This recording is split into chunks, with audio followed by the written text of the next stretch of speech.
Joe, you were talking about your opener for today. If you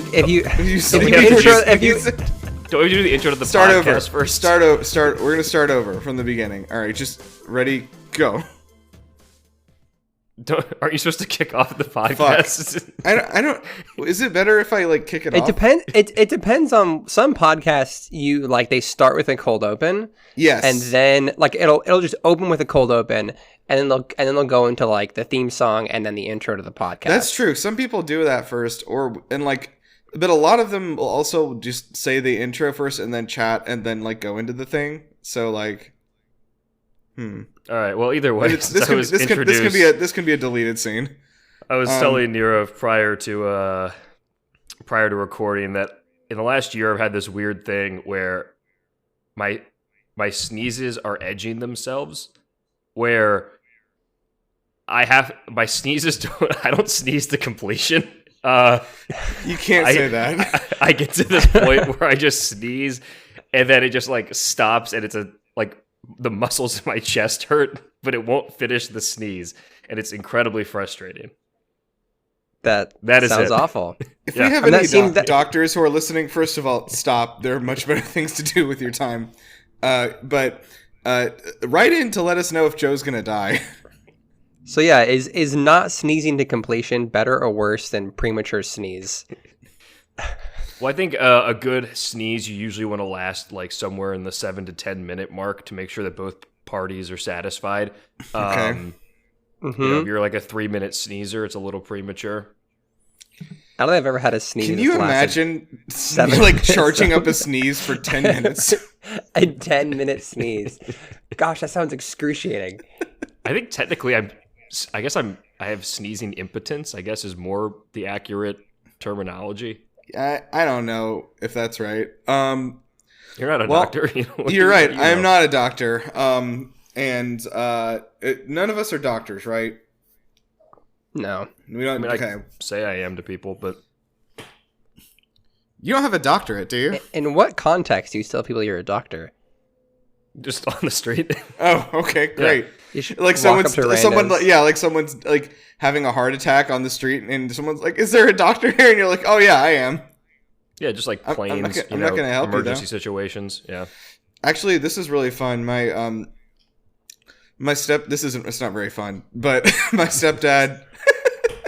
A few years ago we were out in Charleston, and some woman had like fallen and like hit her head like on something really badly, like just on the street, and someone did scream like, "Oh my God, is there a doctor here?"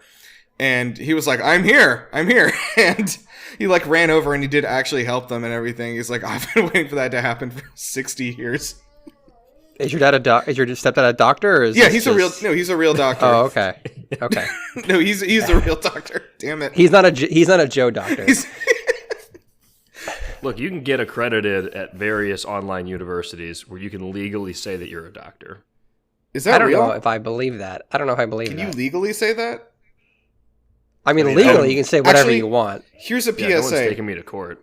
If somebody is telling you that they're a nutritionist, do not listen to them. That is not a real profession. It is a word that was made up to get around the fact that people like that don't have certifications of any kind.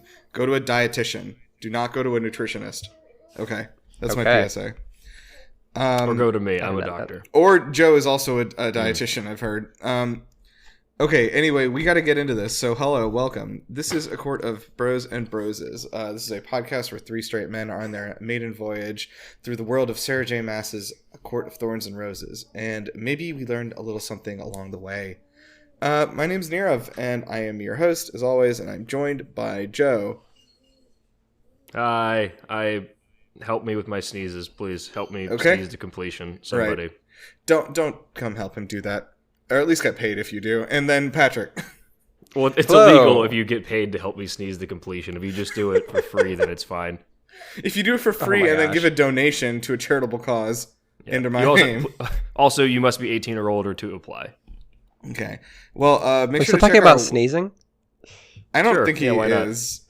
All right. Well, anyway, so yeah, we're at the end here. We made it to the finish line. I will Except say for real my quick, sneezing. if you hear, Jesus. oh my gosh, if you hear extraneous baby noises in the background, it's because my son is having breakfast about 10 feet away from me right now. Yes, we are featuring Yatito on this one, and we have another special guest feature coming in later. We'll hold on to. Whoa, what a tease! What a tease! All right, so we are gonna get through the ending of this book. So if you remember, we had last ended on recent doing a lot of stuff that made us all really uncomfortable, and it was basically just ending with Feyre about to walk into her third task. So we're kicking off from there. So yes, just heads up at the beginning here, we are finishing the book today. We are going to have a special episode in a little bit, called, like kind of a roundtable episode with some of our friends and everything, who are going to. We're going to have kind of like a larger discussion about the book, and that will kind of be the finale of this season. And then I believe the first Friday of March, if my calculations are correct, is when we should start book 2. So keep an eye out. But anyway, in the meantime, let's get through this, and we'll save any sort of reactions for as we go. I don't want to talk too much about the ending before we get there. So. Yeah, we So the third task. The third task. Yeah. Could not honestly didn't predict that. But never would have thought this is. Yeah. She surprised me. I didn't see that coming. I thought the worm would come back, but somehow the worm. I wasn't expecting that. Yeah, somehow the worm returned. I was not expecting the worm to return, but I was expecting like a grander third task. Like, I was expecting the tasks to get bigger and bigger, and I feel like the tasks actually got smaller and smaller in scale. I think so, yeah. Which I'm actually okay with. I was kind of surprised by. They got more intimate and personal, Yeah, so basically in the third task, Feyre gets handed a knife, and they bring 3 hooded fairies in front of her, and she says, kill these 3 fairies.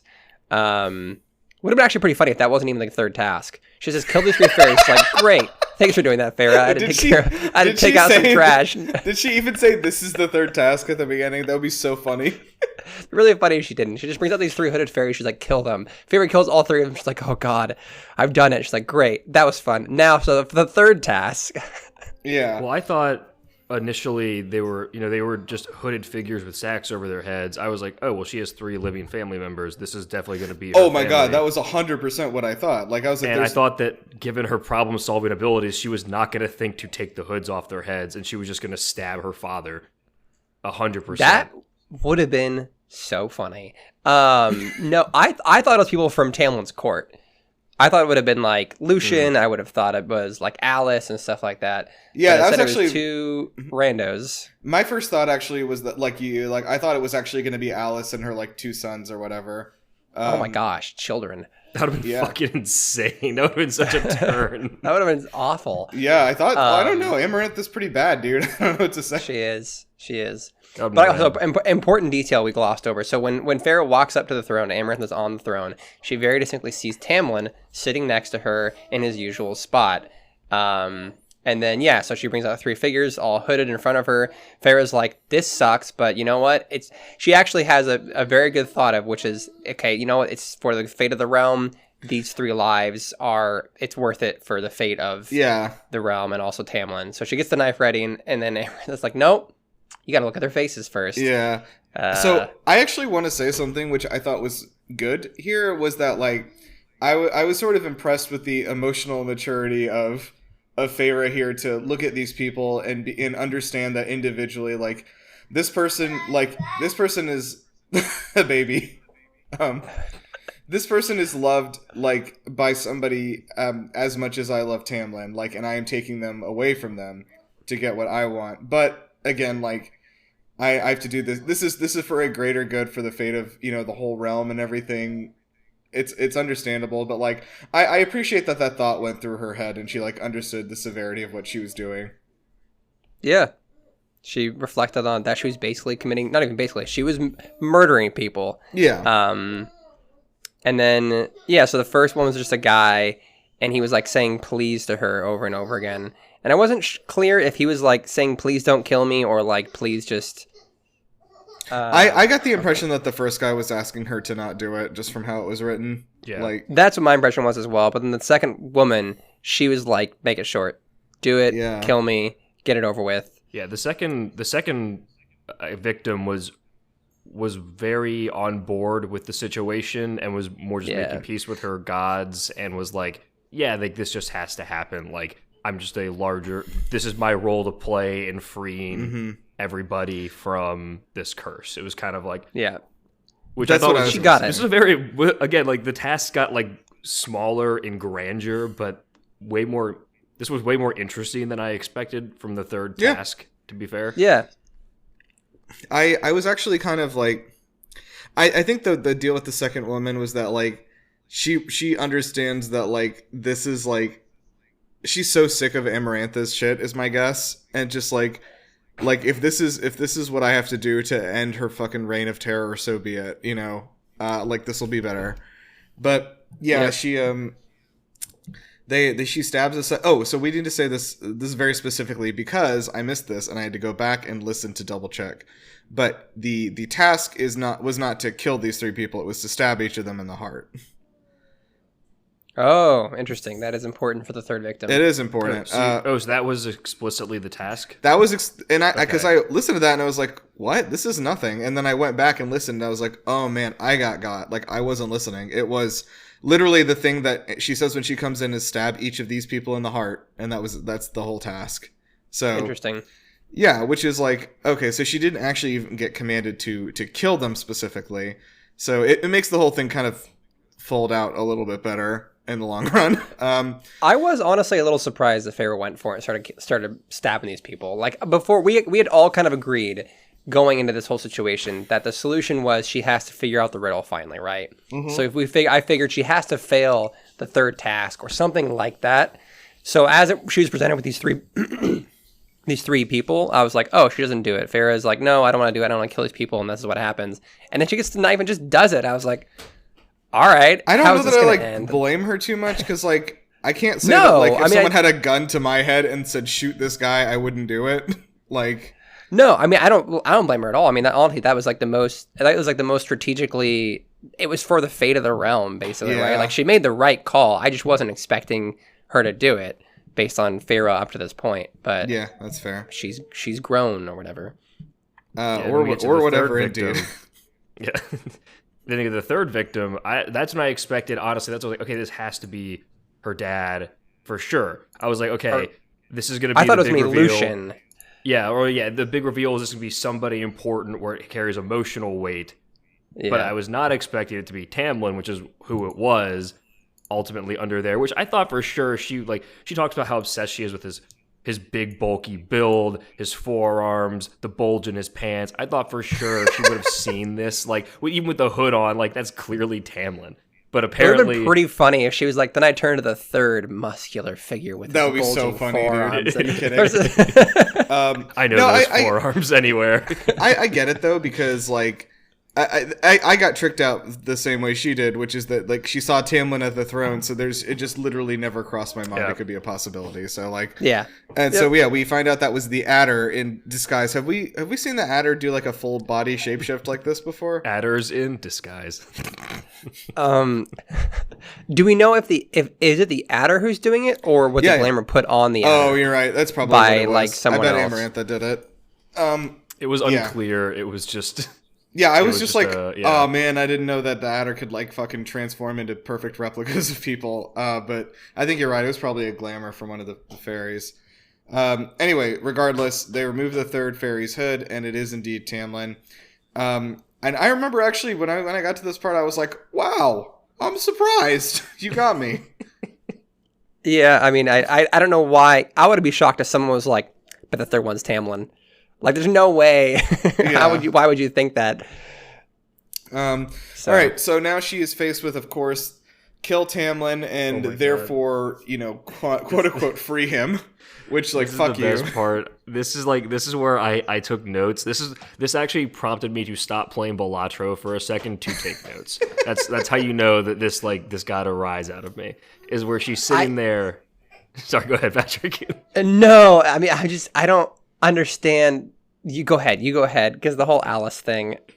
Yeah, so she's like, yes, exactly, yes. She's like, oh wait, Alice told me to listen. There was something that I was told that I know the answer. It's buried. And she literally does a memory montage scene in the book where she goes through her memories like a catalog. It's a flashback scene. I was like, that's not how memories work.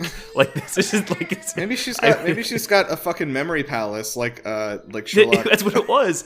It was like it was made for TV. It was like it was supposed to be that scene where, like, you know, it goes back to, like, you know, it's like kind of a grayed out, like washed up image a little bit where she's playing through important scenes. Yeah. And I was like, you can't just write this. That's not how writing works. You can't do this. I mean, at least we know exactly how the TV show is going to play out. We do. We know exactly what's going to happen when the TV show happens.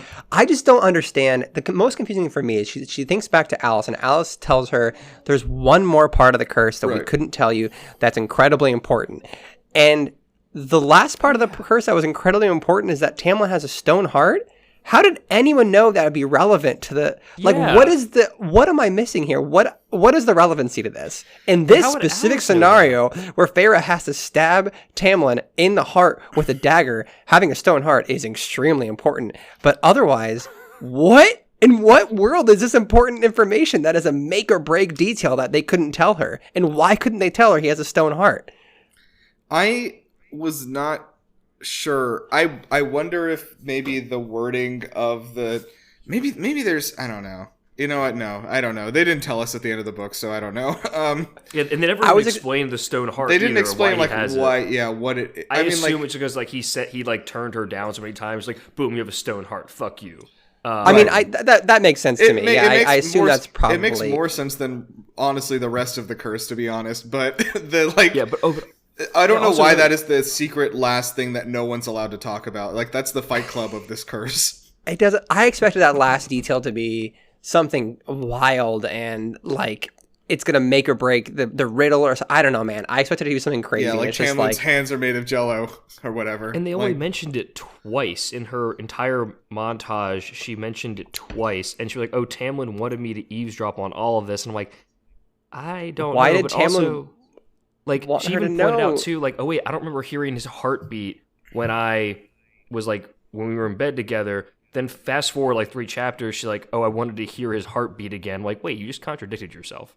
Like, she mentions later in the book hearing his heartbeat. I'm like, is this because there's a... No, I think because the curse was lifted, so his heart's not stone anymore. Oh, okay. Yeah, that's what I assumed. They really yada yada the ending of the... Honestly, the ending was just kind of like me as a DM at like midnight. I'm like, yeah. You wrap up. Everything is fine. You completed your task. I gotta go home. Yeah. It was just very much a yada yada. I'm just reeling over the fact that this stone heart was the big key detail that made all the puzzle pieces fall into place in Farrah's head, and she's like, "I've solved it. It's the stone heart." Like, it's just like, okay, I don't know. The fact that she put all this information together and figured out the stone heart thing and still had not yet figured out the riddle is like unbelievable to me. Which is like, again, a riddle for like first graders. It's incredible. The stone heart thing. Honestly, it would have been really, really funny if she was like, wait a minute, stone heart. And she does briefly consider maybe it's just a saying of a stone heart. He doesn't literally have a stone heart. How funny would it be if she goes stabs him in the heart and he just died. That would be funny. I would say that just to be like more gracious, it might be the fact that because Amarantha knows that, like, because part of her curse, like, no one can talk about the stone heart part of it, like, ever, right? She knows that, so she's like, okay. Except they do talk about it twice. Oh yeah. Well, wait. Then why can't Farrah know about it? I think they can't tell Farrah about it specifically, which is such a specific that makes it thing. Even like, more specific if you do have a woman who comes into your home who meets this criteria so you can try and fall in love with her, you can't tell her you have a stone heart. You can't do it. That's a make or break for a lot of women these days. Yeah. I don't know. It feels like this an incredibly weird specific detail. You know what? I'd love to hear feedback on this one because I feel I maybe we're missing something on this. It just like doesn't seem to make a lot of sense. Maybe in our roundtable with the rest of the crew, they're going to tell us that we've missed something so obvious. Of course, the stone heart is critical to the story because of this reason.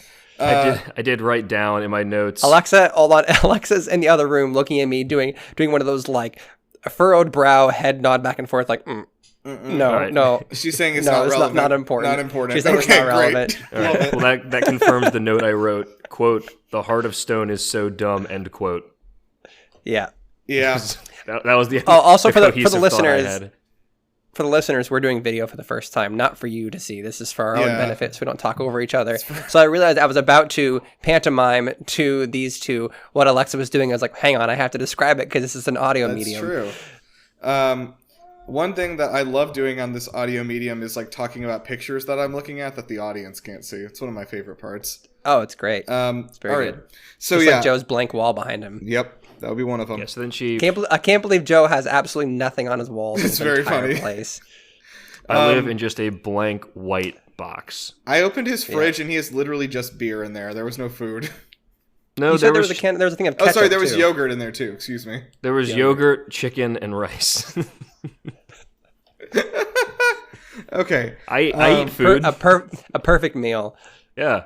that's all the food groups. Okay, Farrah. Yeah, the three major food groups: chicken, yogurt, and rice. and rice. You guys ever had chicken yogurt rice? It's better than it sounds. Actually, Isn't that kind of a lot of the ingredients in a lot of curries in Indian I was food? about to say, yeah, like Yeah, I was chicken, gonna say Indian foods. like yeah. I mean, a lot of Indian food you eat with like just plain yogurt on it, like, and yeah, like you could have curry chicken, obviously. Yeah, I'm multicultural. You know what? Yeah, that's right. You got me. I'm a fake Indian. All right. Okay, so we get to the Heart of Stone. Feyre figures out that he's got that, and she's like, okay, I fucking hope this is right, and stabs him in the heart. And of course, like Here's a chink on the blade. So to the story's credit, Tamlin is still severely injured by this, even if his heart isn't pierced, and is like he's not doing on the well. ground, kind of totaled. Yeah, it hurts a lot. I think that's because it's an ashwood blade, right? Yes, So like it doesn't like the wound is not healing immediately. Yeah. Yeah, and we'll find out the curse is not yet broken, so his healing factor is greatly diminished. Right, his Wolverine Yeah, that's healing what it factor. is. Yeah. And so Oh, he is like Wolverine, huh? I mean, Except I guess just all without of any them, of the all good of them are like person. Wolverine, except they don't have good. Well, his heart is made of stone. That's kind of like Wolverine. Yeah. He has Interesting. claws. That's also like Wolverine. It is like that. Mm-hmm. I think we should cast Hugh Jackman at age fucking 65 to play this character and just see what everyone does. He would do it. He would do it in a heartbeat. Okay, so Feyre stabs him, and then he is obviously on the ground, and she like bends the tip of the knife, I remember, because it like hits the stone. And then Amarantha's like, what? Yeah, she was not expecting No, it. not expecting it. And Pharaoh's like, I did it. I've broken your curse. The day is saved. okay, And then Amarantha does the classic. So- No, okay, so and now I need No. I need confirmation on this. Does Amarantha actually not ever tell her that she'll free her if she does the 3 tasks? She just says, I have 3 tasks for you. No, because she says she'll free her. She does the 3 tasks, but she doesn't specify when. Oh, I which see. is very funny because I remember back when Amarantha was presenting the entire terms of this whole deal with the 3 tasks and the riddle and everything like that. Feyre sat there for a few minutes, turning everything over in her head. And she literally says in her head, I know there's probably something in this that Amarantha is tricking me with. I have to make sure I repeat this over and over again in my head to make sure there's no loophole that she's going to take advantage of. And that's literally then what Amarantha does. She takes advantage of a loophole. Because she specifically said that if Feyre manages to complete the 3 tasks, yes, she will free her. I see, yeah. And then, separately, if Feyre solves the riddle, she'll free them immediately. Yes. But that was the missing word from the 3 task one, is she does not agree to free them immediately. So Amarantha says, no, I didn't say immediately. I'll free you when you're dead. Fuck you. So the curse is at this point not broken yet? No, it is not. Okay, that's Amarantha what I was says- kind of confused about, right? Yeah. So when she says free them, it's not just physically, that means like lifting the curse too. Yeah, Okay, yeah. gotcha. And then people the other fairies that were watching start to cry foul and get mad. Yeah, I mean, it And then seems Amarantha like starts just fucking them up. Does anyone like Amarantha? It seems like all of the people in her court hate her, except the Adder, who The was my snake, best friend. the adder likes her. Yeah. And then weren't there a couple other later Farah mentions like others that were loyal to Amarantha that fled after this happened. Oh, like Lucian's brothers fled, I remember. Oh yeah, Lucian's brothers. We're getting a little ahead of ourselves. Yeah, so but there are like, some people that like her. It sounds like. I hate to make another reference to the specific books, but they are kind of like the Death Eaters and Malfoy's family. The Death Munchers. Yes. Yes. Well, okay. But yes, they are kind of like Malfoy's family. What I imagine Lucian's family is going to turn into. And kind of how I know they're redheads, but I kind of pictured them as kind of. I actually also pictured them having like long blonde hair until it said they were redhead. Like I think it said something about Lucian having red hair here, and I was like, oh man. Yeah. But anyway, so Amarantha is not having it. She attacks Feyre, and she's like, no. I imagine that's the sound she makes. Probably, yeah. And then slams her into the floor and then starts like beating her the fuck up like real bad. Oh yeah, absolutely fucking her up. Yeah, well, she even said like basically she would kill her or like bring her to the brink of death and then bring her back just enough to keep beating the shit out of her. And I was like, this is fucking raw. This is dope. I was like, this is some villain shit. This is what I'm talking about. Good. Yeah, so she says she'll only stop if Feyre declares that she does not actually love Tamlin. And I think I'm with Feyre on this, where I'm like, what's the fucking point at this part? This woman's fucking crazy. Like, why would I even believe you anymore? Yeah, right.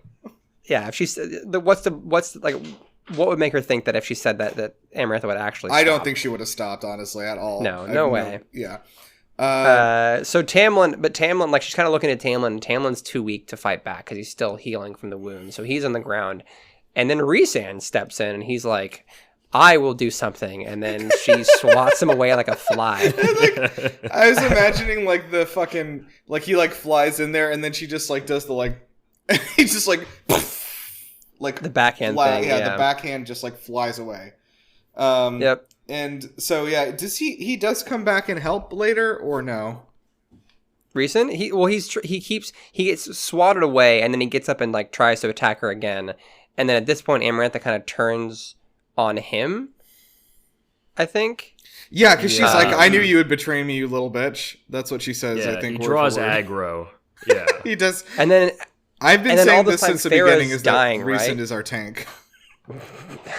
He's drawing and at this time Farah's just like on the ground, kind of like she's dying full on right now. Farah's dying. Yes. And this whole time she's having this whole inner monologue talking about this and that, and I know what's happening. I'm like, okay, they're building up to it. So I'm just listening to this. I'm like, fucking just say it. Just say you figured it out. You figured out the riddle. Please, Farah, just say it. And then she's having this whole inner monologue because Amarantha says something that triggers something, right? She's like say you don't love him, say his love is like painful, or I don't know the exact word is, but she says something that Farah goes, pain, love, pain. Yeah, it was some word she used as like, just like in the riddle, which is about, wait, hold on, could it be? No. Yeah, she starts slowly like reading the riddle again in her head, breaking down every line like, there's no cure for me. Oh, there's no cure for this. It's so painful. This is painful. Slowly going through. As if it was for the reader. It's like, no, look, the reader is already, we were here the second you read the riddle. We didn't need the explanation. We're all screaming at the books right now, like, please, love. Just say love. For the love of God, Farah, figure it out. No, it's like the meme of the blonde lady with all the equations around her. It's just Farah as her ribs are broken, just trying to... It just says love all around her. Just. I was imagining back into the mind palace of Sherlock Holmes when he's like swiping the words around, but all of them are love. It's like, which one is it? But she can't read, so she doesn't know it's love. You know what? You're right. That's what it is. All right. So then she figures out the answer to the riddle. She says it's love, and Amarantha's like, no. I'm melting. Yeah, she melts right there.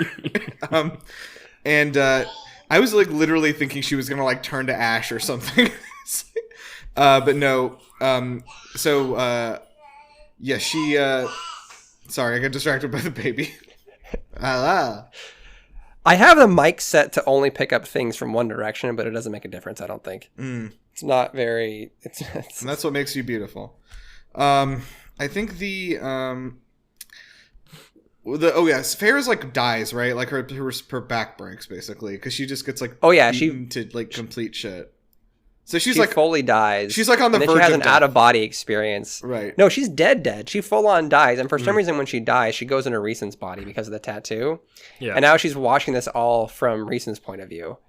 Oh, really? Okay, I didn't get the connection that she was doing it from Reason's point of view. Okay, I must have missed something. Okay, well, that is very strange. It was because of the tattoo, I guess. Yeah, the I guess tattoo so. Because some bond, and then she's seeing this from everything from Reason's point of view, and Tamlin, the curse is lifted, and Tamlin gets up in his full power and just goes for Amaranth. Right. She, so he grabs her, pins her to the wall. I think he literally tears her throat out, right? Well, first he goes Not Super yet. Saiyan because he's surrounded by a golden light that makes him impenetrable. So I just pictured his hair going up and I pictured him with the Super Saiyan hair and just... He flies to her, pins her to the wall. Lucian throws her a sword, which is completely unnecessary, especially given what happens next. But yeah, Lucian throws him a sword. He catches it in the most dramatic way possible, drives the sword through her skull, and then tears her throat out. Yeah, because he stabs through her head into the stone behind her and like pins her there, and then like tears her neck out, which is like a fucking... So like the sword was completely unnecessary, but hey, it was cool. It was cool. It's a flex. You gotta flex. You gotta flex on him. Yeah, flex on him. And now she's pinned to the wall, her throat torn out, which is fucking metal. Well, his combo meter was charged up because of the power up he got, so he was able to do the cool finishing move. Yep. Mm-hmm. Yeah. It's like in Mortal Kombat. It's the brutality. All right. Well, at the next part... Oh my god. Please somebody make that mod for Mortal Kombat with all the characters from Akatar. Like Tamlin, Rhysand, please.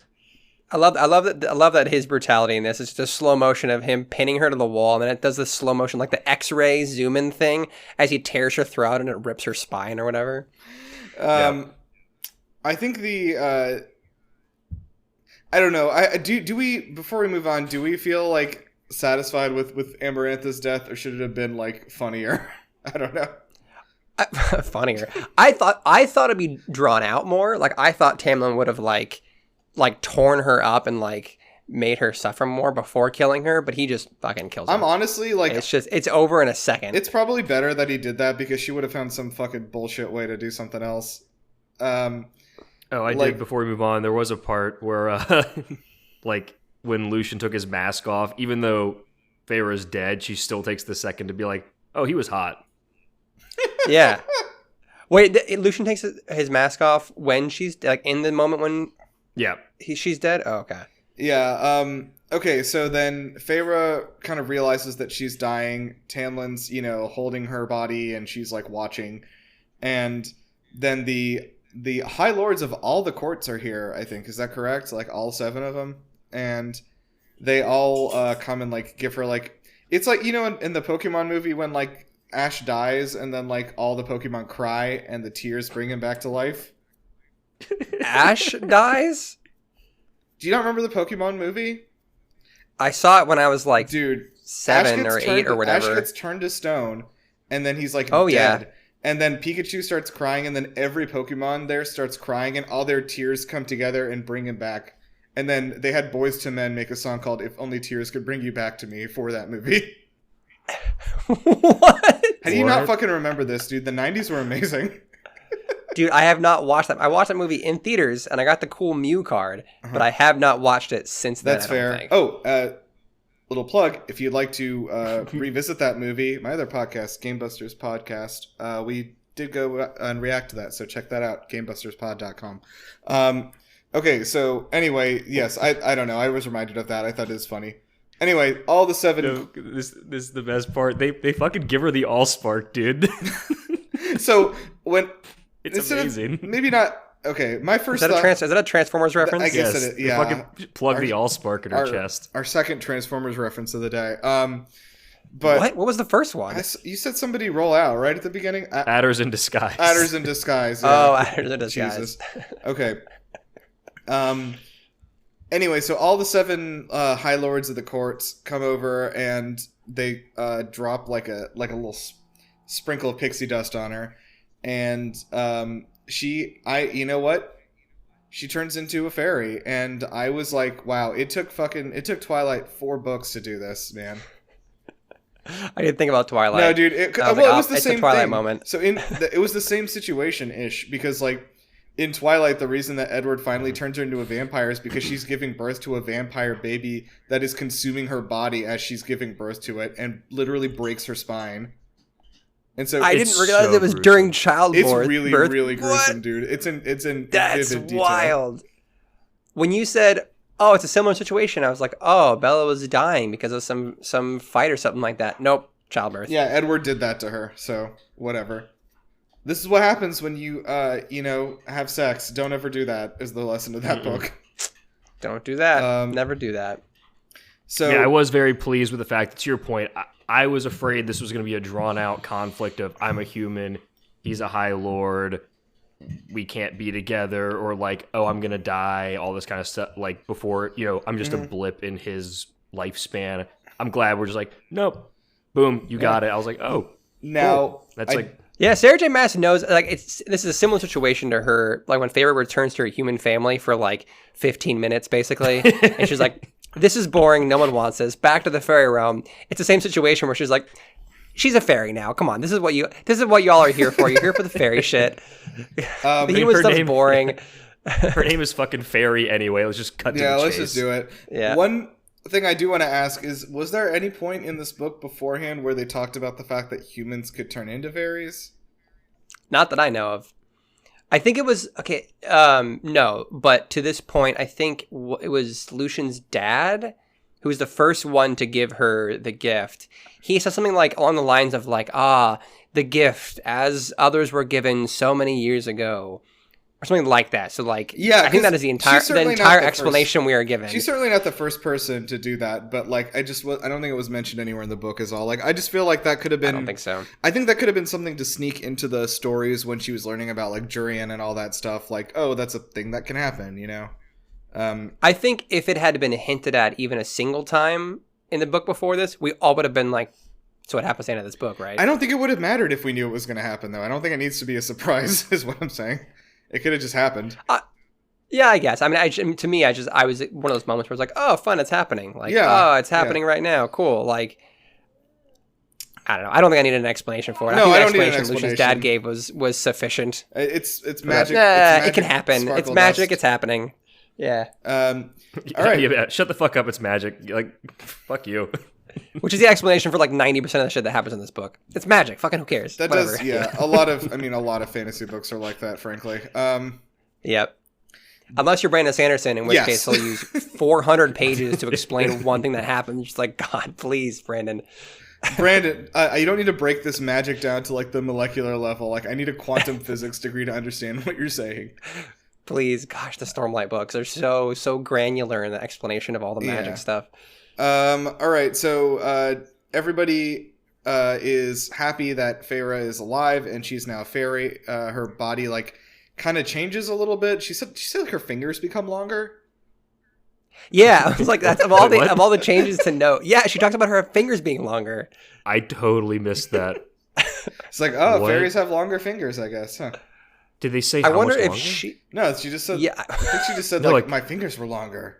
No, is it like 2 inches? Like, is it? Are we like? What no way. That's I think they're just. How visually appalling that is really depends on like the length we're talking about. If it's like half an inch, like, okay, maybe it's like an elven feature kind of thing. But if it's like 2 inches, that's terrible. Yeah, I mean, she That's said one it. thing. That's. I don't know. She was saying that like, okay, this body doesn't feel like I'm moving around in my own body anymore. Like, I think a lot of it did actually physically change. Just like like maybe proportions she's and a shapes. little. Maybe she's a little bit taller. I don't know. But like one thing, like, does she ever make note of any other high phase hands up to this point being like abnormally different from her hands? I don't think so. I never, in the entire book, I've never thought like, I bet Tamlin's fingers are longer than usual. What? I've never thought that before. So like the fact that her fingers are growing, I was like, okay, sure. Yeah, finger looking good. So Tamlin is you proud of yourself? No, that's why I was trying to move on. He had that one written down, and he's like, I got to sneak this one in. Yeah. And then as he said it, he was like, nah, it didn't hit. Didn't hit. Let's move on. So Tamlin and his the other High Lords like meet to like plan what they're going to do now that they're out from under Amarantha's reign, and Tamlin runs his abnormally long fingers over Feyre's tattoo, and he vows that he's going to find a way to remove the deal that she made with Rhysand. And then they who by the way, she said that like Rhysand kind of dipped after that. Yeah, I was actually like remembering that meme of the like, looks like my work here is done, but you didn't do anything, like sweeping the cape around. The Sailor Moon. Yeah. I mean, he did help a lot before that, so I don't Before that, but in that fight scene, he did. It was not helpful. Which is very funny. And then he even, well, I don't want to jump the gun, but he explains it later. It's funny. He mansplains it later. Okay, so Tamlin and Feyre go off to a bedroom, and then they fuck. Yep. They like she said, she kisses him for every minute that she hasn't been That's with so him, many minutes, dude. A lot of minutes, Actually, so many kisses. I want to calculate that actually right now while we're talking. Hold on. All right. Oh gosh, he's actually doing it. Yeah, you guys keep talking. So yeah, we'll just keep talking about the sex, obviously. Okay. Of course. So, I was underwhelmed. yeah. I'll be honest. I thought it was going to be like a much better like I thought it was the previous sex scene was more graphic than this one, as far as how it was described. That's what I was thinking. I was like, oh, has to be like the big one. This has to be like the big sex scene. And it was like maybe 3 sentences.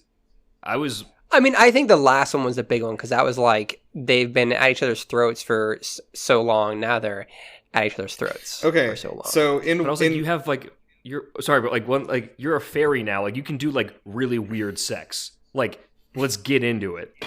Like I think we'll get more weird sex, but also like I think it was just everything that just happened was like a very traumatic experience. And they're having this like finally we can have sex again, sex. Look, and then I'm just gonna say, but it's that not in at Twilight, home. When Bella and Edward finally get married, they have a lot of weird sex. That's like half of half of the book.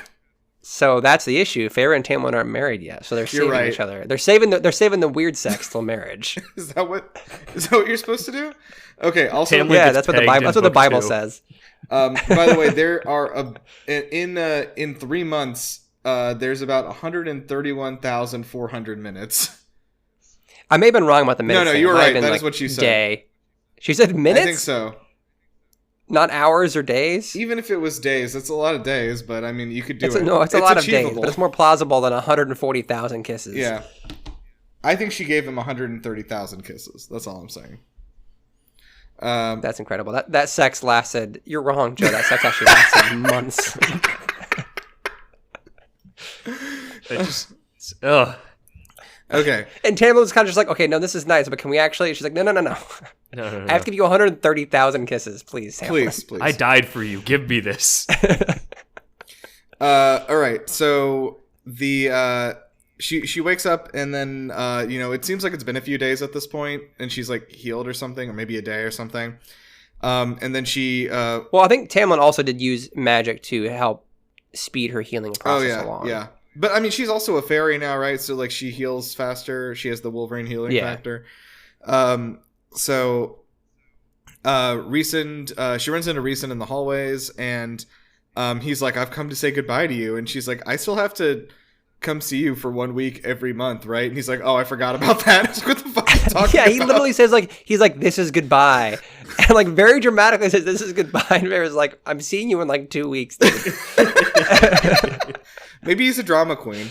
But he certainly is a drama queen. We know that. Yeah. Well, I mean, it seems like he also like didn't really want to it seems like he actually, I don't know, were they trying to make it out like he actually forgot that like he made that deal with her? Ain't no way. He tattooed her. He tattooed her. But it would have been funny if he did forgot. And she like reminded the teacher she had homework. That. She's like, I'm going to see you in 2 weeks. And he's like, yeah, fuck, that was a prank, but I guess I have to do that now. What a good prank. Some Game of Thrones. Yeah, somehow Rhysand just forgot about forgot about the curse, yeah. Okay, so Tamlin Rhysand is like, okay, well, I'm glad I was here to do this with you, but like, I didn't want you to like die alone. I'm also like am sad about. Well, Farah dying asks alone. specifically. Oh yeah. Farah specifically asked. She's like, "Why did you help me? By the way, like, because you didn't do anything. It was cute, but why did you help me?" And he said he gave 2 reasons. The first one, he's like, "Well, when history remembers this encounter, I don't want it to remember me as sitting on the sideline, so I wanted to do my part." It's like, all right, dude. So you just wanted it to look good, basically. Yeah. I mean, I'm down with that. I feel it. So, but then his second reason, yeah, like you said, yeah, he just like, oh well, I wouldn't want to die alone, and like, it seems like Rhysand is like a lonely person, which I guess makes him hotter. I don't know how that works. Is that right? Yeah, he's a lone wolf. He's a lone bat. He's a lone bat. Yeah. And so, Farah says that she still has a human heart. Is that like physically a human heart? No, that's like kind of the same way they were saying Tamlin is a stone heart. It's a metaphor. No, but No. Tamlin I think- literally I had think- a stone heart. I know, I'm joking. Oh. I think in I was this case, it's a metaphor. But- I think she's like, oh, I still have a human heart because I care. Which the implication of that is that none of the fairies give a shit. Which is not true. It's absolutely not true because they show that level several times in the book, like Tamlin caring for the other fairy that was dying and that sort of thing. Yeah. Lucian cares for her. Even like, obviously they don't like humans to a degree, but also the humans didn't like fairies. The whole point is that they're the exact fucking same. Yeah. Yep. Yeah, but she says she has a human heart, and Rhysand, instead of saying "Wow, sick burn," says "Keep that heart." You know, it's a strength to care about others, which seems to reinforce that fairies don't care about others. Yeah, I mean, but then Amarantha's whole thing was like, humans don't care about others. I was like, what? Maybe nobody does. Maybe nobody cares. Anyway, Racism is good. racism is good. that's the final moral of the story. So we kind of like wrap up with our falling action, and Alice and her boys are back. Lucian's there, and Tamlin and Farah are there. Oh, sorry, we missed an important thing, which is that like Rhysand like leaves, but like right before he leaves, like there's something about Farah that like completely shocks him, and he's like, oh, and then disappears. Yeah, I didn't understand what that I have was. no I idea thought he what's like going on. saw something at first, but he just looks like super shocked all of a sudden. Yeah. About And Feyre's then- face. Yeah, it's a better specifically. face. And then vanishes. Is it like, is there something in her eyes now that's different, or like, why would he look that shocked? Maybe. It's not like it was mild surprise. It was like, oh my god, there's a demon here or something. I thought he just got stabbed or something like that. Like I thought like it was gonna be a situation where like he looked shocked and then he falls over and like the adder is behind him. Oh no. But nope, he just looks shocked and disappears, and then Farrah's like, that's weird, and she just leaves. Yeah. I was hoping So that's- it was going to be what we had predicted of the King of Highburn showing up and being like, fine, I'll do it myself. Just like, I thought we were going to get him so somehow being teased for the second book. But I guess it is just like the very vague teaser for the Yeah, second I book guess of, that like, was the all tease, is still just- not well. My first thought honestly was that like is Amarantha still like around somehow? Like is No. like is she like in Feyre or something? I just like really don't know what is so shocking. Like anyway, but like then we just say they're like, let's go home, and then they like the sun, they like pan up, and there's like the sunset over the spring court, and that's the end. And then the narrator says the end, and I was like, oh, all right. Yep. So yeah, that was the end of the book. I think I don't know. It was good. I mean, I was expecting, jokes about the King of Highburn aside, I was expecting a little more of a setup for the next book. Like I know this book was kind of written before the second one. Like she wasn't necessarily like 100% planning on a second one immediately when she wrote this, but like I was expecting a little more of like, ooh, what are these loose threads?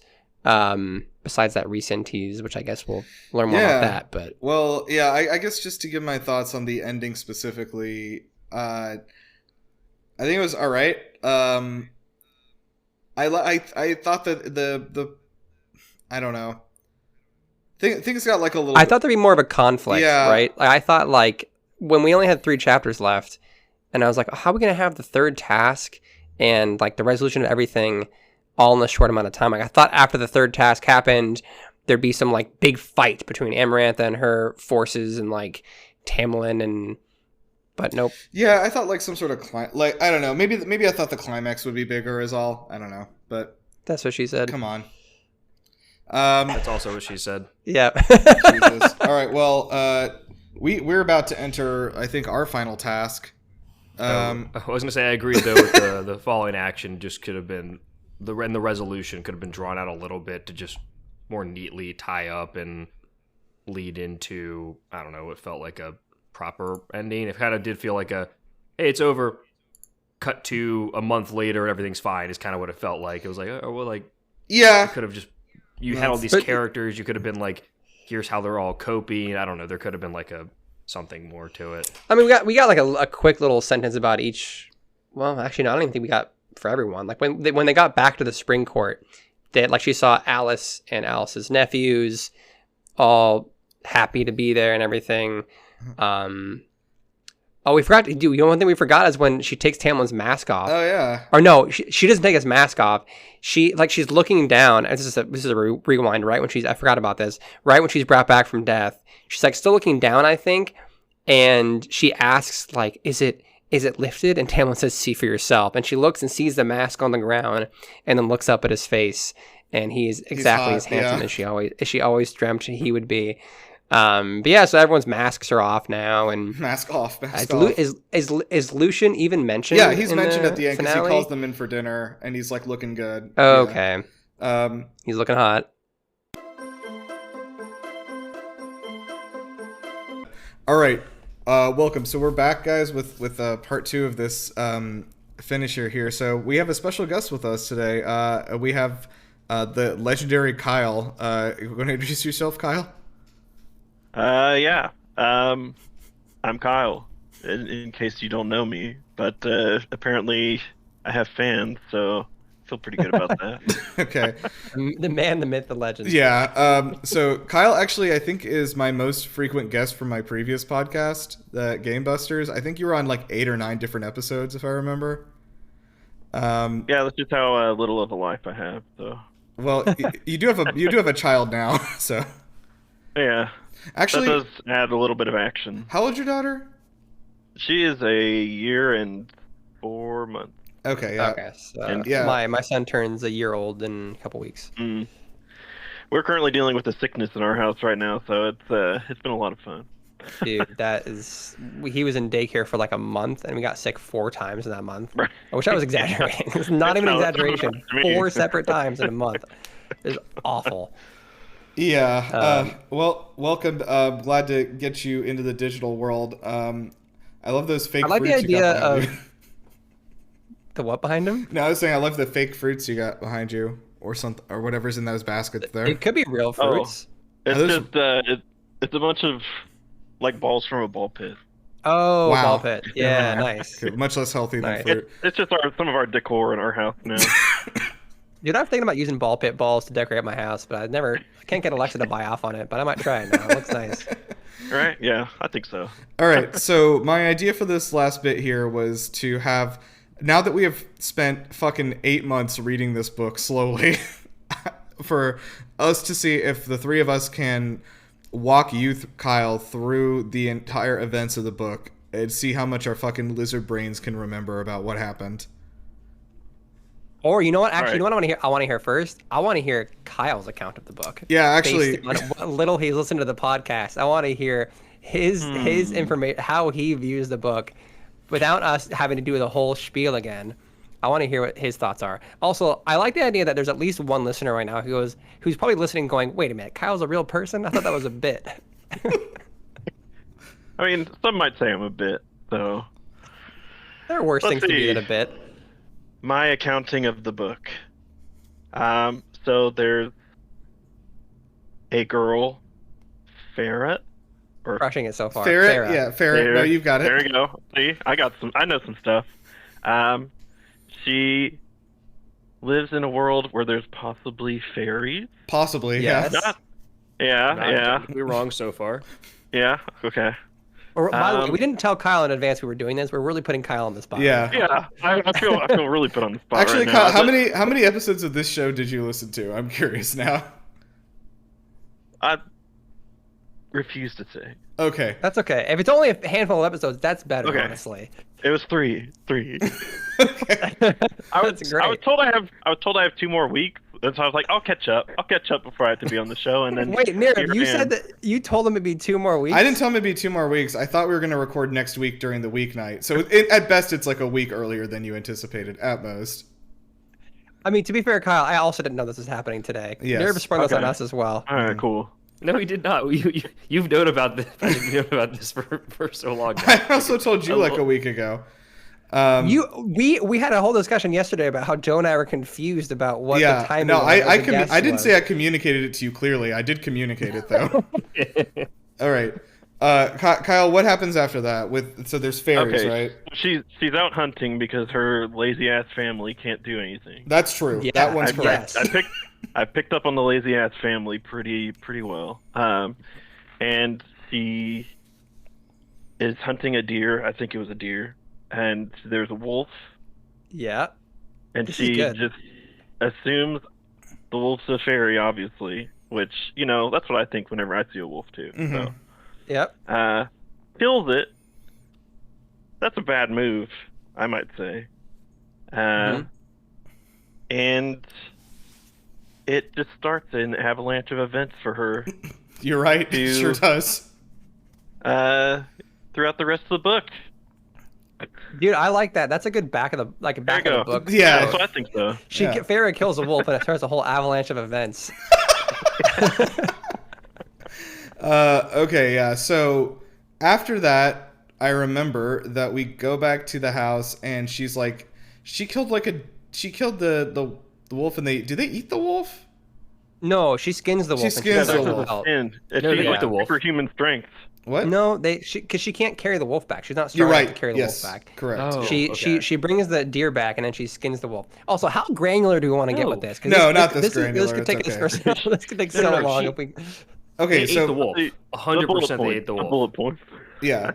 Okay. I don't think they did. She just skinned the wolf and she sold the pelt because I don't think she couldn't have carried. Farrah's a good hunter, but she couldn't have carried the deer and the wolf back home with her. No, I Pretty sure think she you're just right. carried the I think deer- she just carried the the skin of the deer, wolf yeah. to sell the pelt.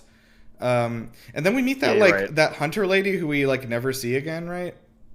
Yeah, we weren't sure if she'd be important again, and she was not. And she was not important. tricked Yeah. us. She wasn't. To be fair, she wasn't named. And we've learned that if anything is important, is if you name a character, as we found out from the Betters, it is an important detail you have Yes. to remember. Okay, so she goes and does that, and then blah blah blah. There's so she goes back home, and then is it Lucian who comes to get her? Or is No, it it's Tamlin? Tamlin. It is Tamlin. No, Tamlin shows up at the house like a beastly form in the door, threatening and says, "You're coming with me because of the treaty." And which I did not make this up. This is a real thing. You have to come with me because of the treaty right now. This is the truth. I'm telling you. Yeah, and he takes her, and then she's like, "Oh no, I'm gonna leave behind my shitty family who hates me."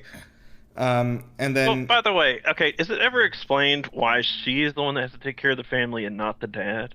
Because the dad is The dad he is- has a bad leg, but he also just sucks. The dad sucks. yeah, both of those things are true. He both sucks and is has Okay. a messed up leg. Farrah basically her mom makes her promise oh, you'll take care of them, and Farrah says, "You got it, mom," and then her mom dies, and Farrah then treats that as her life goal. She's super fixated on that for a long Despite- time. That she. Yeah, despite the fact that her mom was really abusive to her, it seems. Yeah, her whole family sucked, but yeah, she specifically says I hated my mom, but she made me a promise, so I'm not gonna break a promise. Okay, so And we I think that's the whole reason she did it. Yeah. Yeah, we skip forward to the estate. We get there, and Farah is like, "I hate it here. I want to go home." And She's being completely dotted on. Everyone is giving her. She's having these freaking lavish meals. She's Yeah. getting bathed and having these awesome clothing given to her. she gets Look, beasted. she was kidnapped. Let's just. She was To kidnapped. be fair, That's Sorry, initially, yes. yes. She was kidnapped, so her opinion of this sucks. These people are fucking horrible. I hate this. I want to go home. Is totally valid because she was Yeah, kidnapped. that's a fair assumption, I think.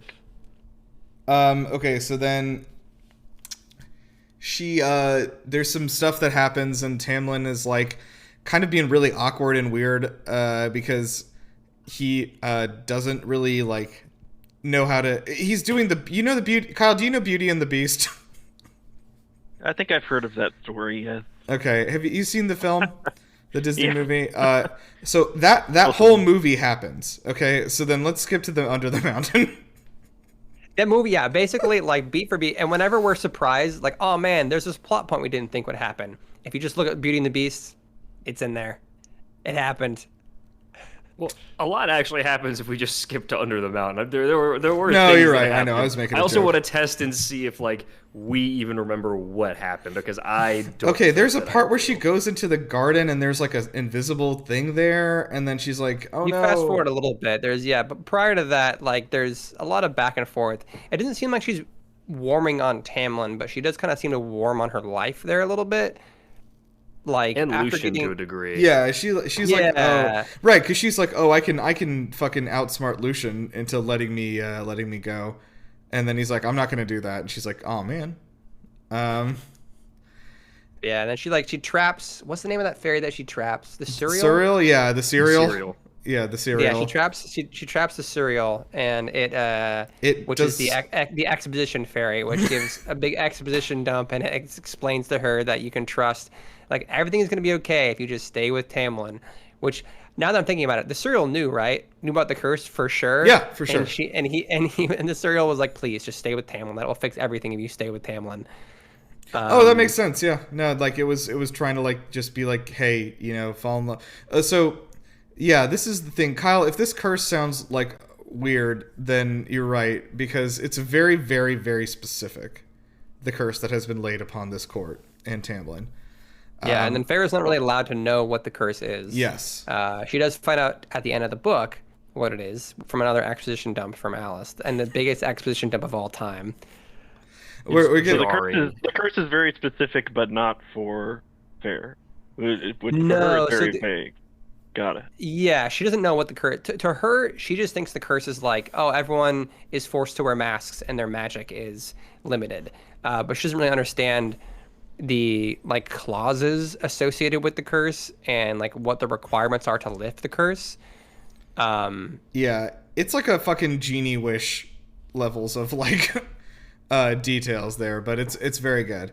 So we meet the adder, right, at some point. When did that happen? We don't really meet the adder. We know that Lucian and Tamlin are in the garden having a conversation with an invisible beast who keeps referring to an ominous her figure who we know now is Amarantha. Okay. And he's just making kind of veiled threats.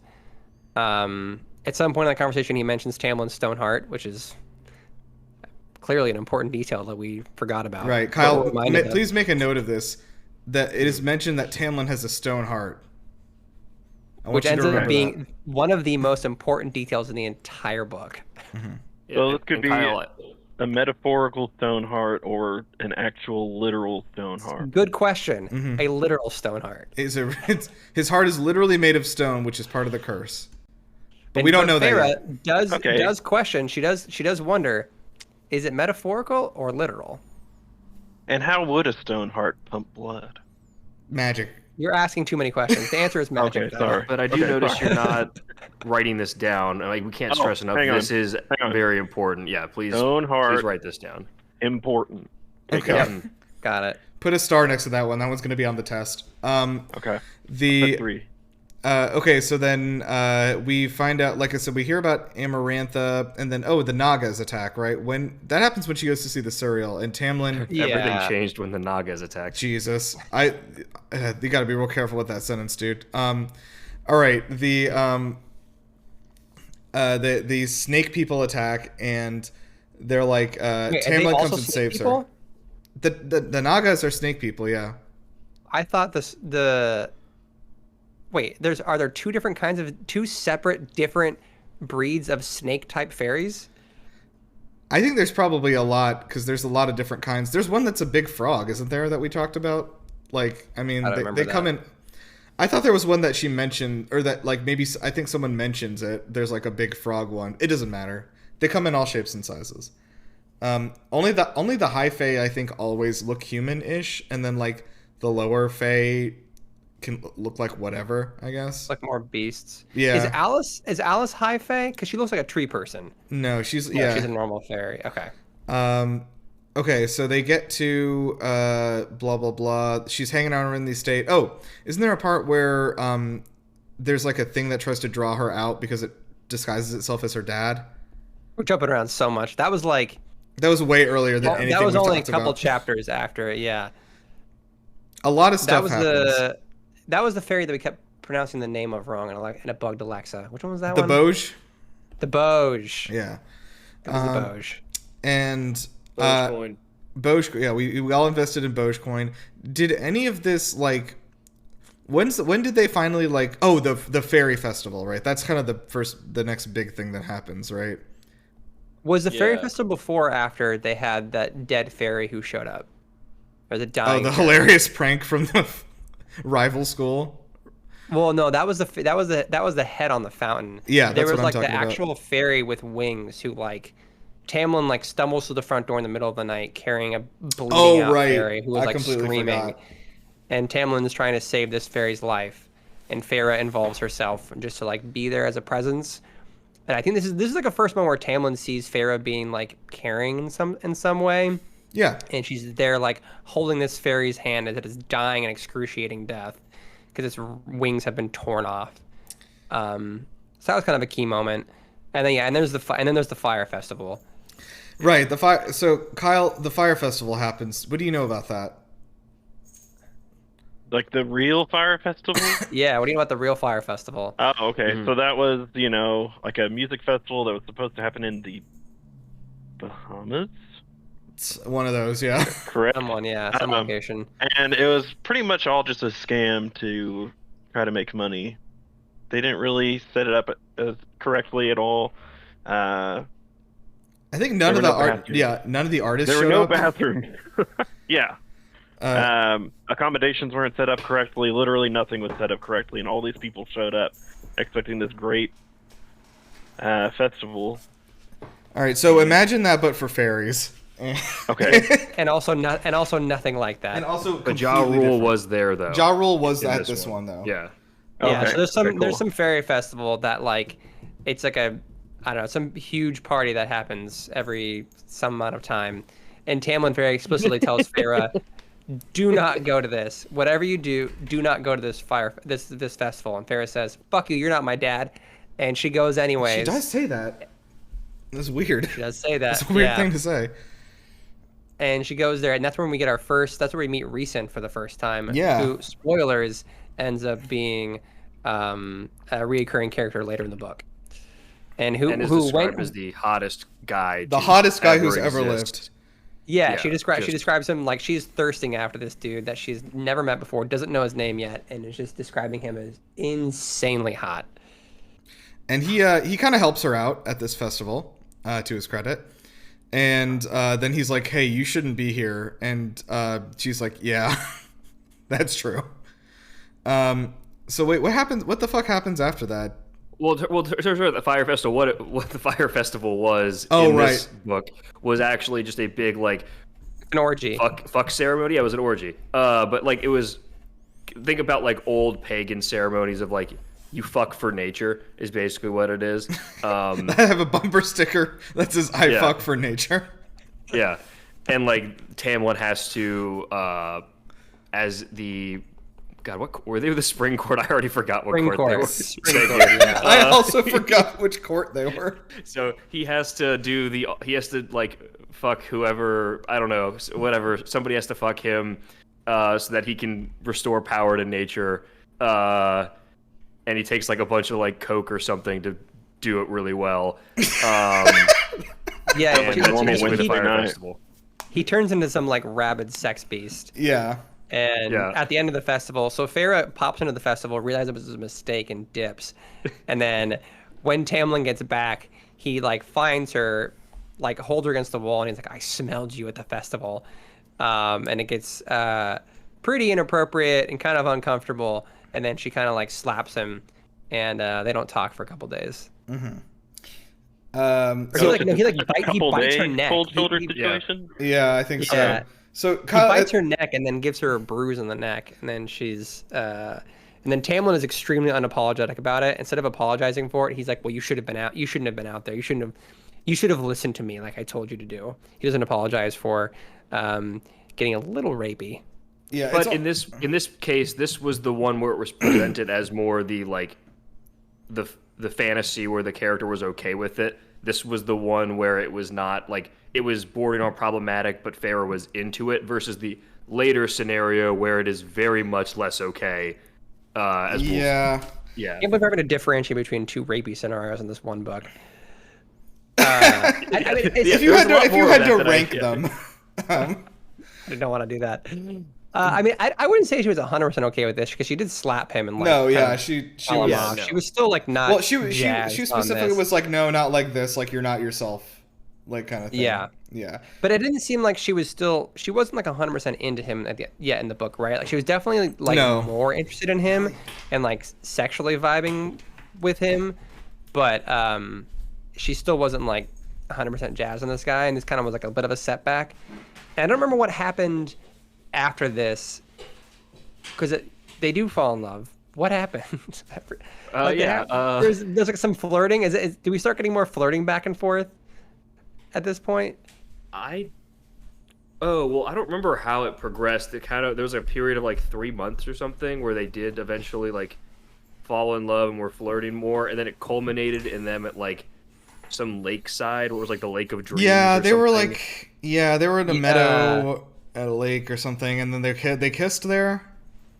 They kissed. Well, he kissed her eyelids. Yeah, and like no. It was her hand. I remember. No, the eyelids was recent later, which he licked. No. It was this one. Well, yeah, recent does lick her eye. Actually, there's a lot of eyelid stuff. This happens twice. No, because he basically teases the fact like, oh, do you want to see this world for what it is or whatever? Do you want to lift the curse that's not cursed? You want to lift the glamour that's been put on you? So he kisses each of her eyes to lift the glamour. And apparently we find out at this point that she's had a glamour on her the whole book, where she's been seeing the fairy world through a filter, which kind of makes it tamer for her simple human brain. And then she starts seeing, and then she immediately sees like, it's like an acid trip basically. Like Tamlin has a glowing aura. She's seeing this water and the flowers and the sunlight looks amazing. And then eventually she does, when they go back to the estate, she sees all those fairies that have been just like hidden from her this whole time. Mm-hmm. But yeah, this is a kind of a nice moment between her and Tamlin. It's kind of like a first like serious flirty, like, okay, there's something here. It's the part in Beauty and the Beast where all there's something here that wasn't there before. Exactly that. It's that part. Yep. God, also like this entire time with knowing what we know about the curse later, which we'll drop on you, Kyle, when we get there. But just know that all of this could have been solved if Tamlin wasn't a fucking wet blanket and had any riz at all. If he had riz, agreed. Actually, yes.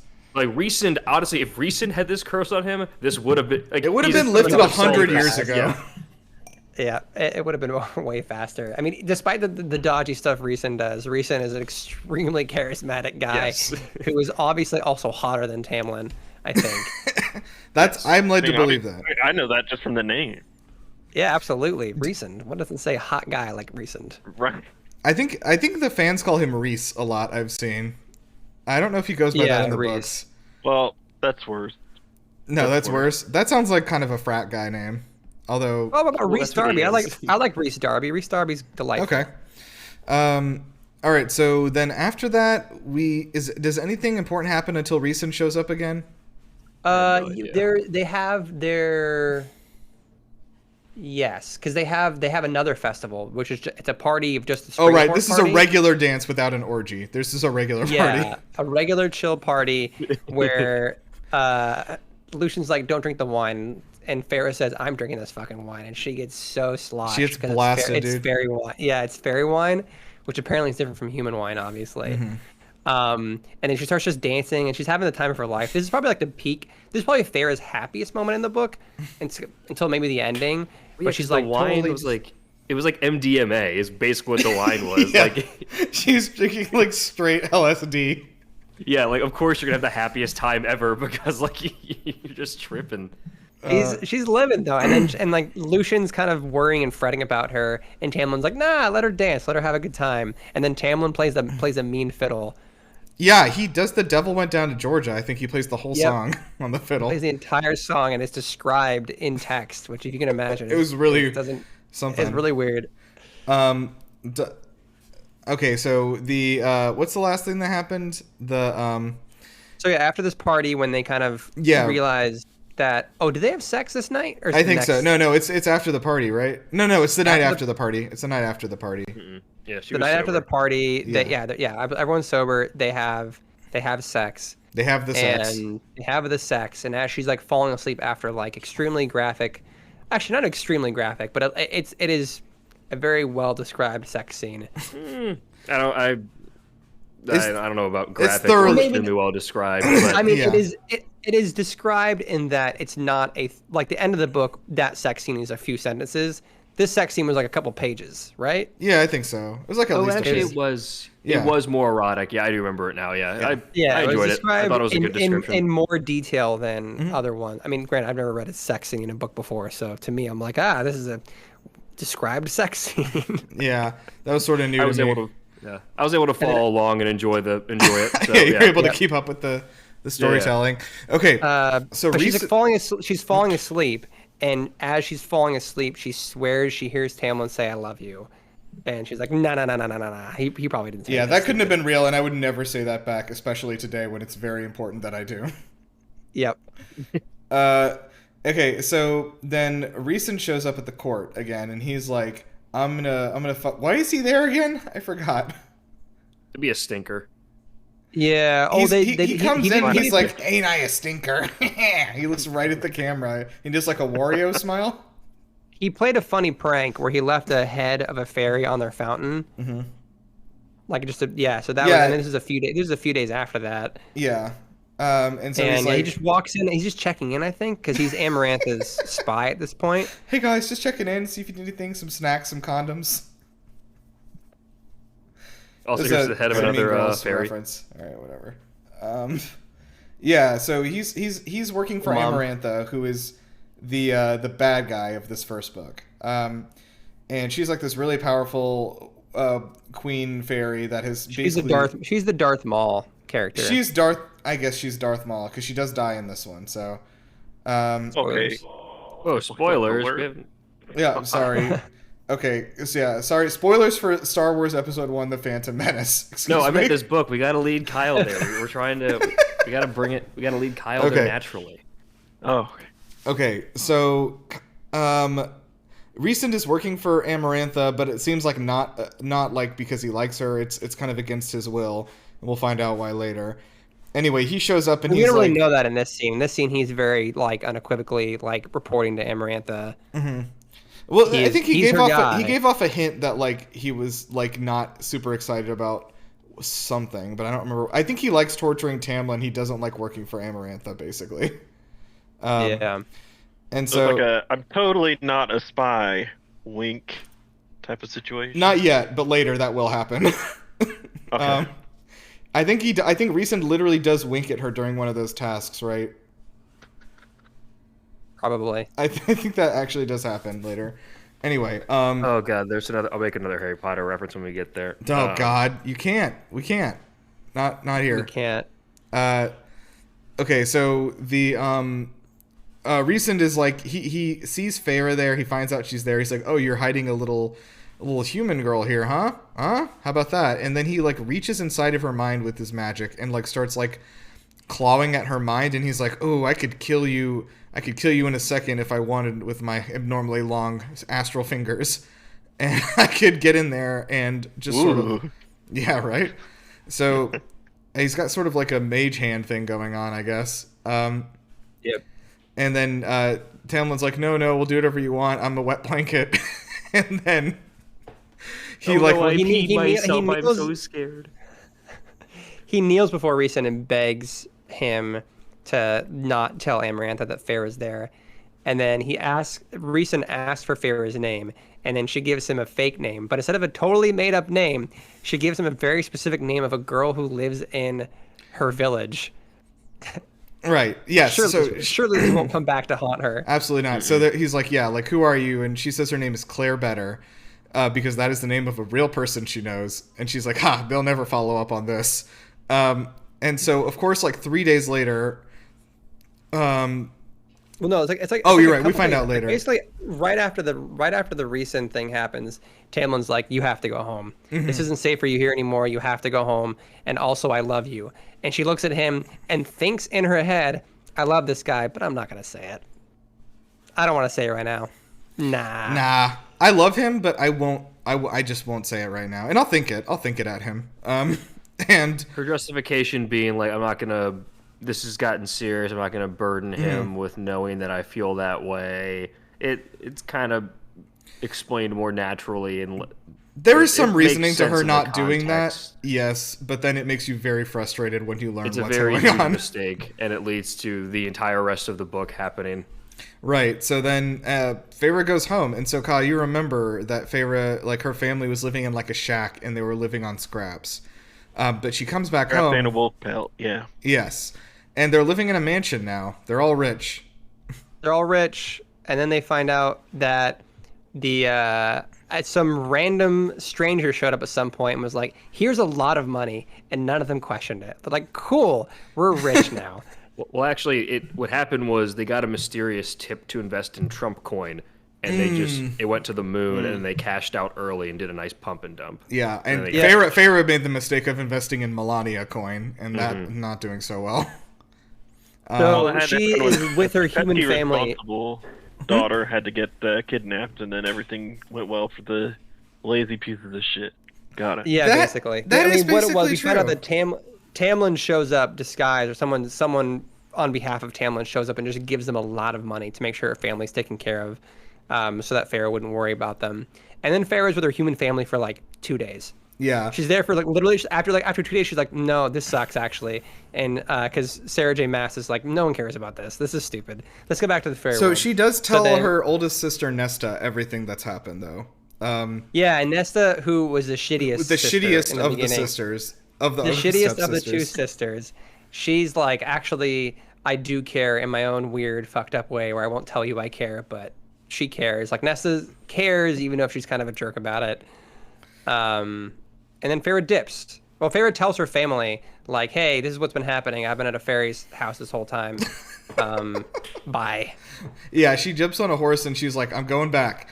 And then I will say though that she like there's a sense of urgency, right? Something's wrong. Like she gets a message that like something bad has happened. Isn't that- The Claire Better's house Oh, burned right, the down, Betters. and Claire Better is missing. yeah. So she's like, Claire Better's "Oh, missing and her fuck." whole family's dead. It's like, oops, I did an oopsie. I did, yeah.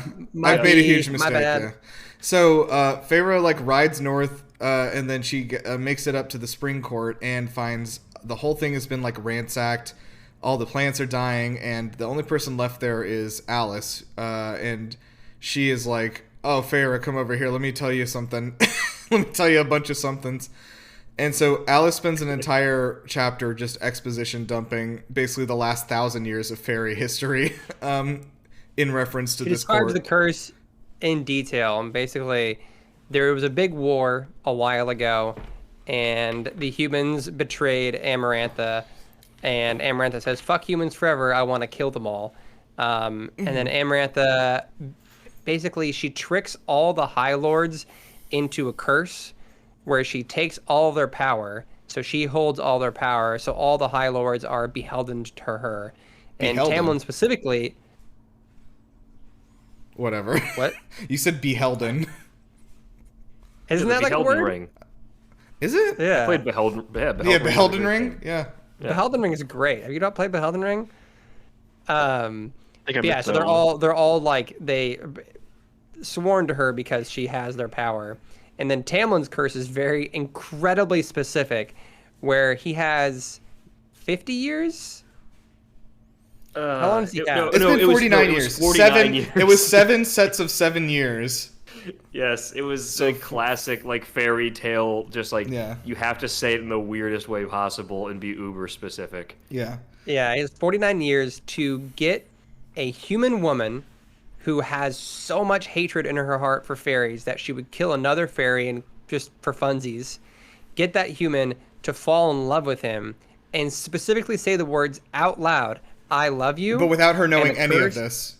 without her knowing any of this, because they can't disclose this curse, and it would break the whole curse. And Tamlin would get 100% of his powers back. Everyone would get their powers back, and it would all be over. So Farah being like, "No, I don't want to say I love you." If she had said it out loud, it would have broken the curse, and the book would have been over. Yeah, and that was the last day. Like when she was kicked out, Lucian was telling. No, there were like Tamlin- 2 days left. Yeah, there were like 2 days left. Yeah. There were like 2 days left, yeah. and Lucian was like, "Just keep her around for another couple days, please, please. What are you doing, you fucking idiot?" And Tamlin's like, "No, we need her to go home." No. All right, so Kyle, how are you feeling about this curse? I think you're right. It was pretty specific. I don't know how you can get more specific than 49 years, but I think 49 years is an adequate amount of time to get someone to fall in love with you Somebody who hates fairies and without also, them realizing it. Yeah. So the trick is for 40 years of this curse, Tamlin would just send out his people from his court to just wander around in the woods disguised as wolves, hoping someone would just kill the wolf. Until Do finally, they know that they're out there as a sacrifice? Yeah, they volunteered because Okay. they know it'll break the curse. Until it finally happens with Farah. Unlike this is the last year of it happening. So it finally happens with Farah. She kills that wolf, and they're like, "Aha, this is our chance," which is why they kidnap her. Yeah. So we learn all that, and then Farah's like, "Wow, all right." So she's like, "Well, I got to go get Tamlin. Where are they?" And they're like, "Well, they got Well, taken." even worse, Alice is like, "This is all your fault." She's Oh like, yeah, she is. It's like she's like, "What do you mean?" Like, It's very frustrating. Alice is like, "I can't believe you did this, you piece of shit." She's like, "What did I do?" Just have no idea what's going on. Why didn't you piece together this incredibly specific curse and figure it out? Yeah. So she finds out that Amaranth has taken all of the people in the court to her place, which is called the court under the mountain up in the north, and she's taken the high lords and ladies of like all the courts because they're all under her now, and she's like kind of usurped everybody. And so Farah rides north, and Alice is like, "Hey, this is important. Don't trust anything they say in there." And then also there's a last part of the curse which I can't tell you. It's very, very specific, but it will help you if you know. And then Farah's like, "All right." And so she rides up there, and and don't drink the wine. And don't drink the wine. Which I'm now realizing like did there's not come a into weird play. thing well, it actually did. That did? definitely came into play with not drinking the Yeah, wine. with reason. Sarah J. Maas definitely has a problem with drinking. There seems to be a lot of characters telling people not to drink wine. Now, is she also a Mormon? I don't think so. Write in if you know what Write in Sarah if J. you Maas know. believes in. So yeah, they get there, and then Farah gets captured. Obviously, she walks into a trap. And Amarantha is there on her fucking throne, and I think she's sitting on Tamlin, who's like on the ground like a footstool. Do we decide? That's what we decided. Yes. Yeah. So she's like, "Oh, you've walked into my trap. Delightful." And then she's like, "I have 3 tasks for you to do to prove your love for Tamlin, and if you do them, I'll let you all go." And then Alternatively, here's a riddle. yes, actually, And she gives her a riddle where the answer can you, is Joe? Can you, I'm gonna Joe, yeah. I'm gonna read the riddle. Read the riddle. Kyle, please tell me if you can point, figure out the good point. riddle. Please tell me if you know the riddle. You don't have to be good at riddles for this. All right. There are those who seek me. Okay. So- Yes, sorry. Go ahead. There are those who seek me a lifetime, but never we meet, and those I kiss, but who trample me beneath ungrateful feet. At times I seem to favor the clever and the fair, but I bless all those who are brave enough to dare. By large, my ministrations are soft-handed and sweet, but scorned I become a difficult beast to defeat. For though each of my strikes lands a powerful blow, when I kill, I do it slow.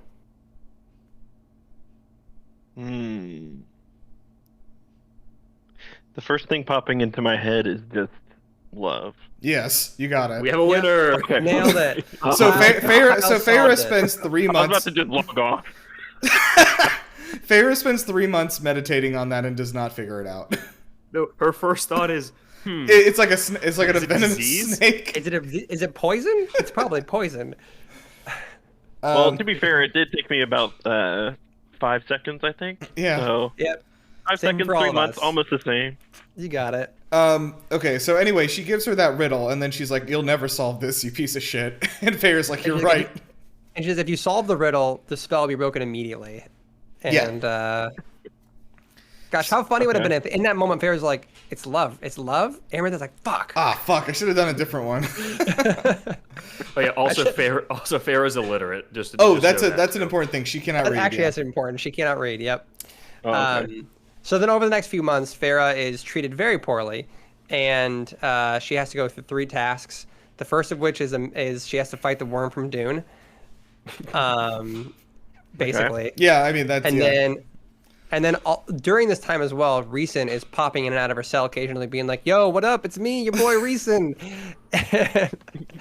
And he's like, kind of trolling her and like teasing her. And at some point, it was after the first task in the fight with the worm. She kills the worm to everyone's disbelief, but she gets like gravely wounded from this task. So Rhysand shows up and says, "Hey, I'll heal you, but you have to come hang out with me at my place in the Night Court 2 weeks of every month for the rest of your life." And she bargains him down to 1 week a month. And it's a deal. Just to again, pretty steep. Again, yeah, to address this point, when he says it's just 2 weeks out of every month, and I was like, that's half her life. Like, what are you talking about? It's just a measly 2 weeks. Jeez. So Farah now finds herself in another deal with another High Lord of fantasy place that she is beholden to being a prisoner on his estate for some portion of her life. Unfortunately, and she gets a sick tattoo on her left hand. Yes. Like a whole arm tattoo, right? Yeah. It's like her whole. She gets a arm whole and there's an sleeve. eye. She gets a sleeve tattoo from him, and she's like, "What the fuck? You didn't say this would happen." He's like, "You didn't ask."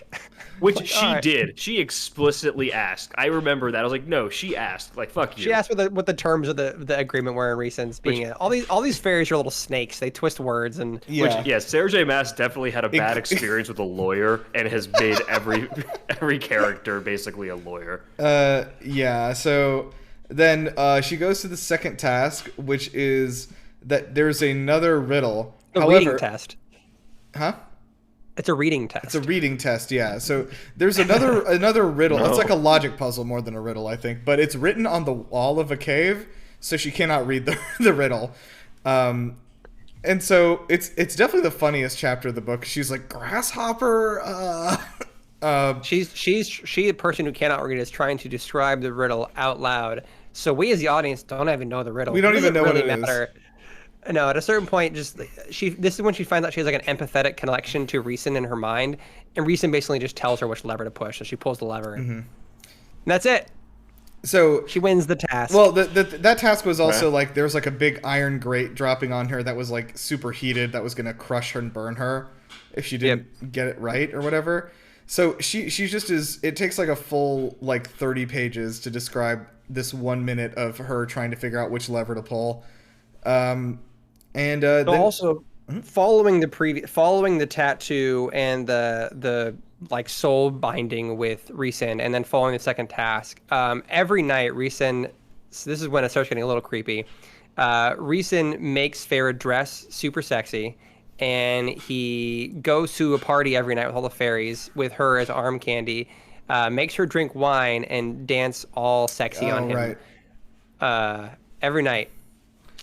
We know for a fact that nothing beyond sexy dancing happens, but it's still a little gross. It's pretty gross because like he's basically making her like grind on him like all night, and then like he's like I didn't do anything though, you know. Yeah, so he covers her body with fancy magical paint to where if you touch it, it comes off on your hands. And he does this so like he knows if anyone else touches her, basically. But it's also proof to her that every night when she gets back and she wakes up from her drug-induced like dancing fit, she sees all the smeared paint on her body, so she knows exactly where she's been touched. Yeah, wait a minute. But hold on. to that, the point was that it wouldn't smear anything he did because like it was only to see if other people touched her, but like that logic wasn't followed through. But also, she can see where, because he said he remembers where he touches her. Like he'll know if the paint is smeared in other places because he knows where he touched her. It's so much grosser. But he still smears the paint. But also importantly, kind of cutting ahead to the very ending, she has sex with Tamlin, and this is not brought up again. Well, the paint goes away. He applies the paint every night. This is like temporary paint. It's a temporary tattoo. Wait, this goes away? When does that happen? No, the arm tattoo is forever. I agree that this is confusing. Okay. Yes. He covers the whole body, her whole body in body paint every night. Right. Yeah. Okay. For some reason, I put the two together as like the. Yeah. Yeah. Yeah. You're right. Yeah.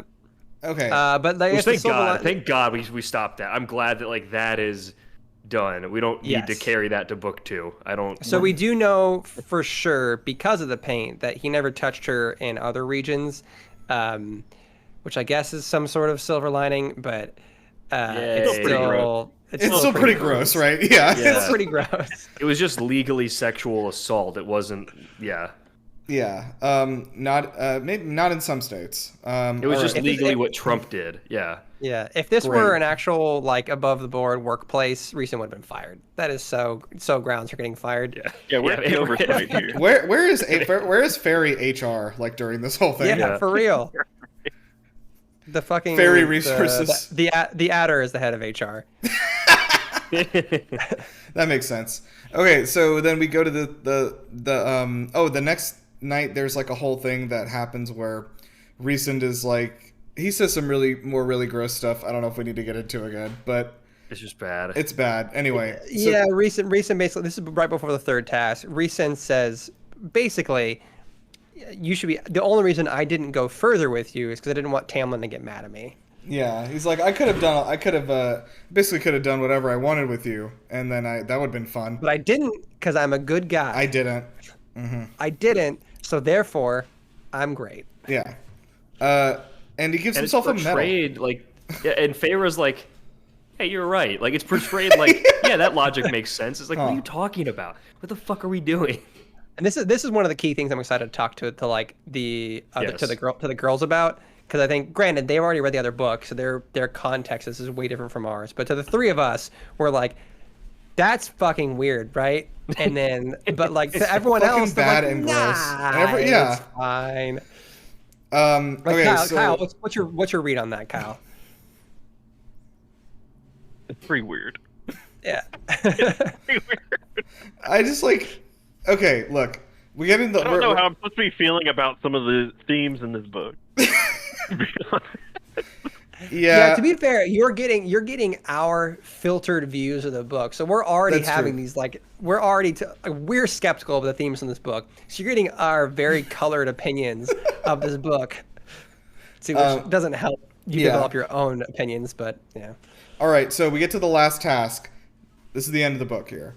The last task is that Feyre is brought into a room, and 3 people with sacks over their heads are brought before her. She looks over to the throne, and she sees Amaranthus sitting there with Tamlin, as always, like expressionless. And she's like, "You have here's an Ashwood dagger, which is like a special dagger that can kill fairies." And she's like, "Here's this Ashwood dagger. I need you to stab each of these people in the heart, and then you're done." And so she hesitates. She's like, this is difficult." And then she's like, but I gotta do it. Yeah, like, so the thing I think we should make clear, though, is not...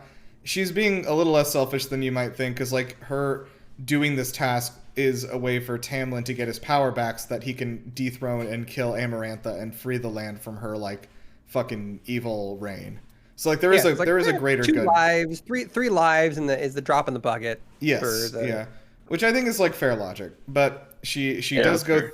And she does actually start going through with it. She kills the first 2 of them, painfully, and it's not great. She really hates it, and et cetera, et cetera. Then she pulls the third hood off the guy, and it turns out it's Tamlin. Kyle, are you shocked?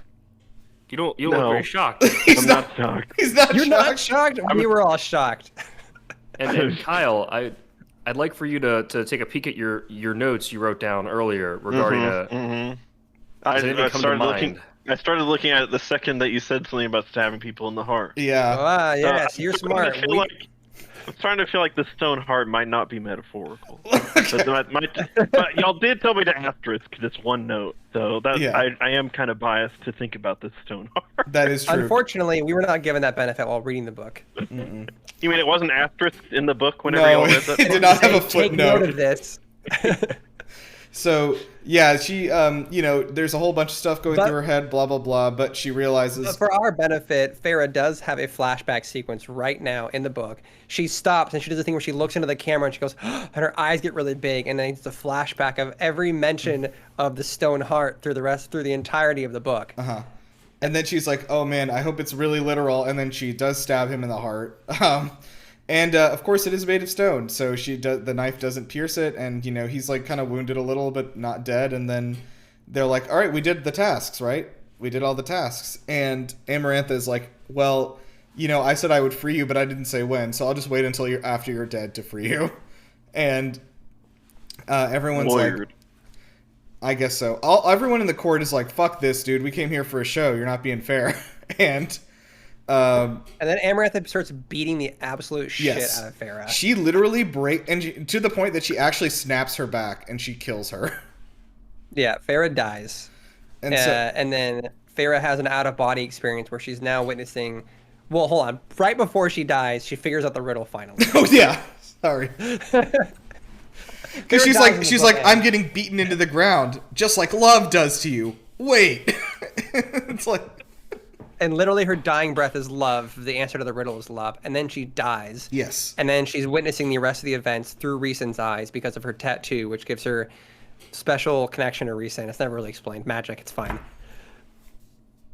Yeah. And then, yeah. Then Tamlin... the curse get broken. Yeah, the curse is broken. Tamlin gets all his powers back. He kills her and rips her throat out and eats it right in front of everybody. But Farah's still dead, right? What happens now?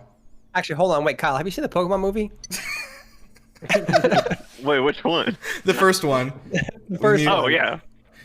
Okay, so everyone gets turned to stone, that part? Yeah, the next Ash part. Gets turned to stone. Yeah, Ash gets turned to stone, and then all the Pokemon, they cry, and they... You remember that? So, Kyle, what do you think happens based on that? Do all these fairies start crying and it brings her back to life? Basically, yes. Okay. They each of them come over with tears in their eyes, and they sprinkle magic fairy dust on her, and then she turns into a fairy, and she comes back to life. And then she does the one thing that all fairies have that humans don't have, that is never explained in the book. Her fingers get longer. And she's a fairy now. All in right. Lord of the Rings, how all the elves have long fingers? Remember that detail in Lord of the Rings? Yeah. Okay, so anyway, we get to the end, and then they fuck again, Tamlin and Farah, but now they're both fairies, so they can do it fairy style, whatever that means. Yeah. And then they, I think we basically just get to the end, right? Rhysand is sets up a tease for the next book of something's different about Farah, something's weird about her face. I'm scared. And then, they go back home, and it's just the book ends. So what do you think? I'm ready for book 2 now. Okay. Heck yeah. Hell yeah. Do you think you're going to... So from what we've heard, book 2, even from the readers who like my wife and the people who love this book series, they say book 1 is easily the weakest one in the book series, and they say book 2 is way leagues better. So we're excited for book 2. Yeah. Do you think you have enough information now, Kyle? If you wanted to read book 2, you could just go for it.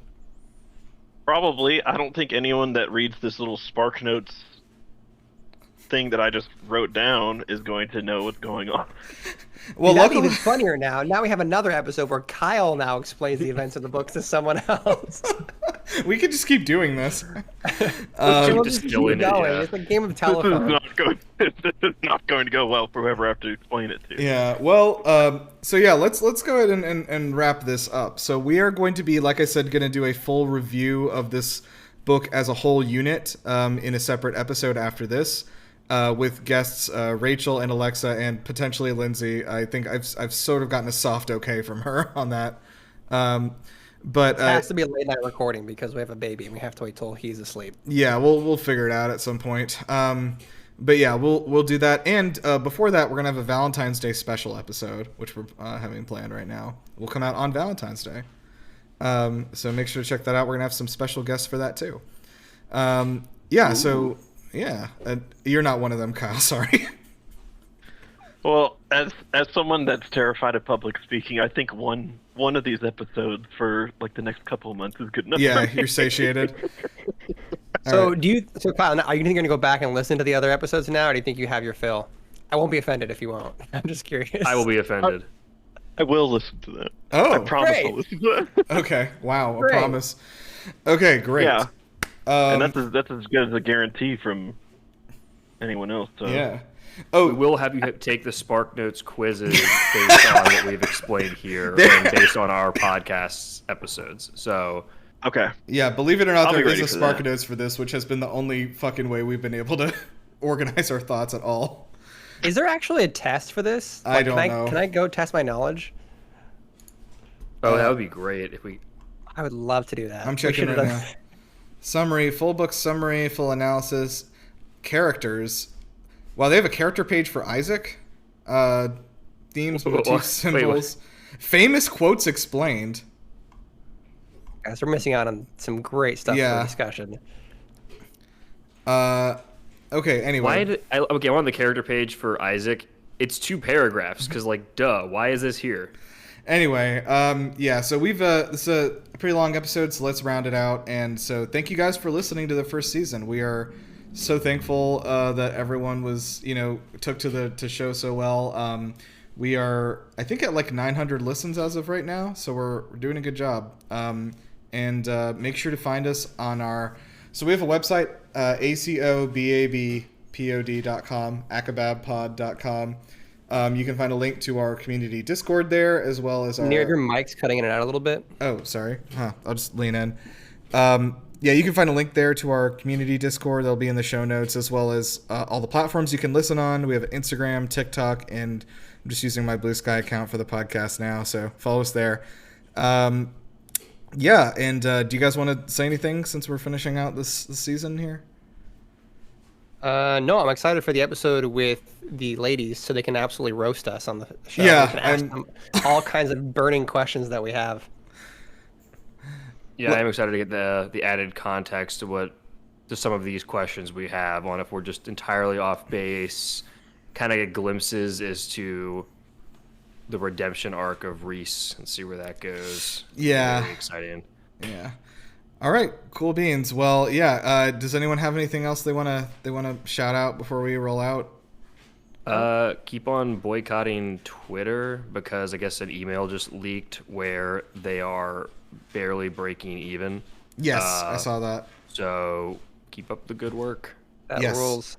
Yeah, that's good to know. That's a good deal. Kyle, what are you working on right now? I am working on trying to raise a human being. That's pretty much Yeah, dude. I get that. How can we support? How can our listeners support you with raising that human being? Good vibes. Yeah, I think good vibes and just and don't bother me. Don't come looking for me. Okay. Yeah, I won't be there. Kyle's address will be in the show notes. Yeah, but don't go there. Yeah. Don't you live in the middle of buttfuck nowhere now, though? Yeah, I do.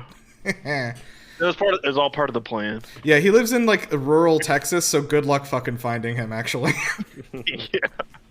Just that one rural area of Texas. Yeah. The only one. Okay. All right. Cool. Well, thank you guys for joining us for everything. Like I said, we'll be back. We'll have regular episodes every 2 weeks, continuing, and then in March we'll be starting book 2. So make sure to share it with your friends. Head to our Discord and everything. And yeah, let's keep on trucking. Keep on trucking and support your local bookstores. Support your local bookstores, please. Keep on trucking.